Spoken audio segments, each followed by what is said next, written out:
భయం నా మానసిక భౌతిక జీవనాన్ని ఆవహించింది. ఒకప్పుడు ఎంతో ధైర్యంగా ఉండేదాన్ని. ఇక నేనెంత మాత్రం ధైర్యస్తురాల్ని కాదు. ఇదివరకు చక్కగా మాట్లాడేదాన్ని. ఇప్పుడు అలా కాదు. స్నేహితుల్ని కలవలేకపోతున్నాను. నాలో నేను ఎప్పుడూ కుమిలిపోతున్నాను.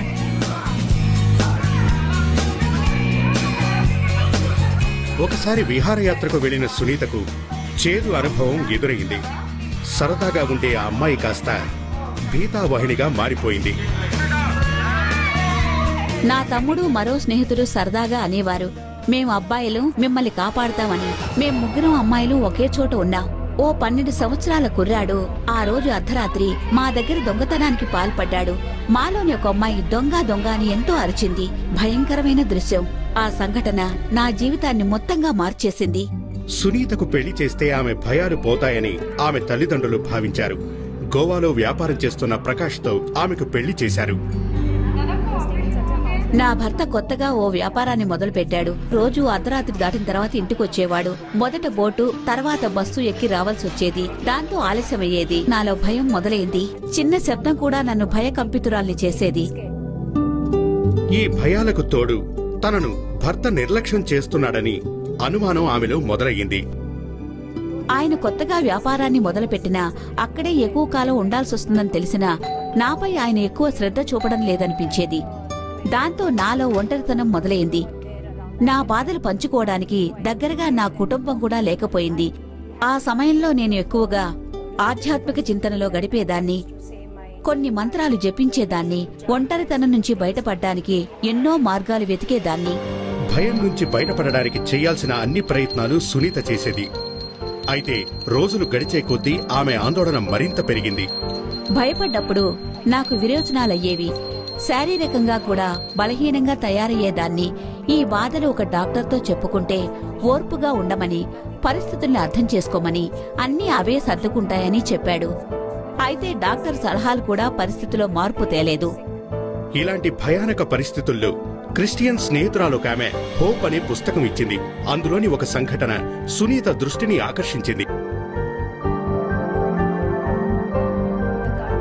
ఆ పుస్తకంలో ఇలా ఉంది: బాంబు దాడులు జరుగుతున్నప్పుడు ప్రజలు అటు ఇటు పరిగెడుతుంటారు. దాడుల నుంచి తప్పించుకోవడానికి ఏర్పాటు చేసిన ఒక ప్రదేశానికి పరుగులు తీస్తుంటారు. అయితే ఒక ముసలమ్మ గాఢ నిద్రలో ఉంటుంది. ఆమె మనవళ్లు ఆమెను నిద్ర లేపుతుంటారు. బాంబులంటే భయం లేదా? ఎందుకు నిద్రపోతున్నావంటారు. ఆమె యోష్మా 41వ అధ్యాయంలో 10వ వచనంలో చెప్పినట్టు, నా విశ్వాసం దేవుడి మీద ఉంది. ఆయనే నా రక్షకుడు, నా బలం, నాకు భయం లేదు అని చెప్తుంది. దేవుడు నాకు కూడా సహాయం చేస్తాడని అనుకున్నాను. యుద్ధం మధ్యలో కూడా శాంతిని ఇచ్చిన దేవుడి గురించి తెలుసుకోవాలనే ఉత్సుకతతో సునీత తన స్నేహితురాలితో కలిసి క్రైస్తవ సమావేశాలకు వెళ్లడం ఆరంభించింది. నాకు పరిచయమైన ఈ కొత్త వ్యక్తి గురించి తెలుసుకోవాలనే కుతూహలం పెరిగింది. యేసు నిత్యజీవం గల దేవుడు. ఆయన్ని పరిచయం చేసిన నా స్నేహితురాలు దేవుని మరింత సన్నిహితం చేసింది. బైబిల్ తీసుకుని చదవడం మొదలుపెట్టాను. అది నాలో ఆలోచనని మేల్కొల్పింది. యేసుతో నా అనుబంధాన్ని మరింత పెంచింది. సునీత యేసుక్రీస్తుకు తనను తాను సంపూర్ణంగా అర్పించుకుని తన భయాల నుంచి విముక్తి చేయమని ఆయన్ని కోరింది. నాతో ఉన్నవారికి ఎప్పుడూ భయం ఉండదని ఆ దేవుడు చెప్పాడు. దాంతో నాకు ఎక్కడలేని ధైర్యం వచ్చింది. ఈ రాత్రి ప్రశాంతంగా నిద్రపోతాను. నీవే నిజమైతే దాన్ని నాకు రుజువు చేయమని ఆయనతో చెప్పాను. మధ్యలో మేలుకోకుండా రాత్రంతా నిద్రించాను. నా భర్త ఎప్పుడు ఇంటికొచ్చాడో నాకు తెలియదు. ఉదయమే మేల్కొన్నాను.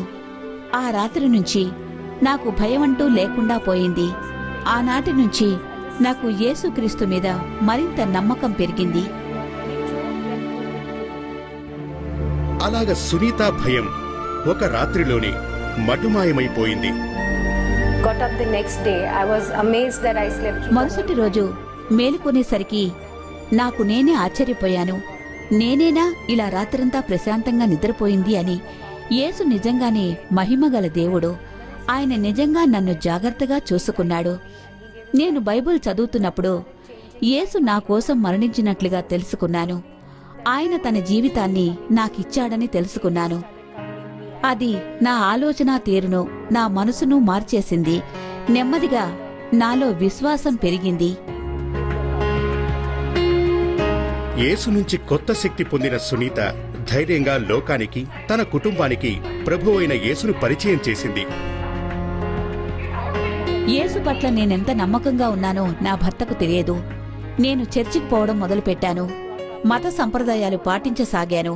నేను మామూలుగానే ఉన్నానని ఆయన అనుకున్నారు. అయితే నేను ఉత్తరం మా అమ్మకు రాశాను. దానికి సమాధానంగా ఆవిడే స్వయంగా వచ్చారు. ఆమెకు చెప్పాను, నేను ఎలా పెరిగానో ఇక మీదట అలా ఉండడం లేదని. మా అమ్మ పార్సీ, మా నాన్న పంజాబీ. అయితే 2 మతాల్లోనూ సమానంగా నేను పెరిగాను.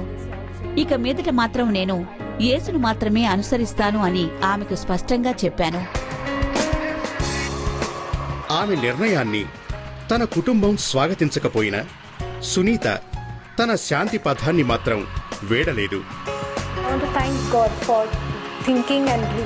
నాలాంటి వ్యక్తి గురించి ఆలోచించి విముక్తి చేసిన ఆ దేవునికి నేను సర్వదా రుణపడి ఉంటాను. నా జీవితంలో ఆయన తీసుకొచ్చిన మార్పుకు కృతజ్ఞతగా నేను ఉంటాను. నాకు స్వేచ్ఛని ప్రసాదించిన ఆ యేసుక్రీస్తుకు నేను మోకరిల్లుతున్నాను.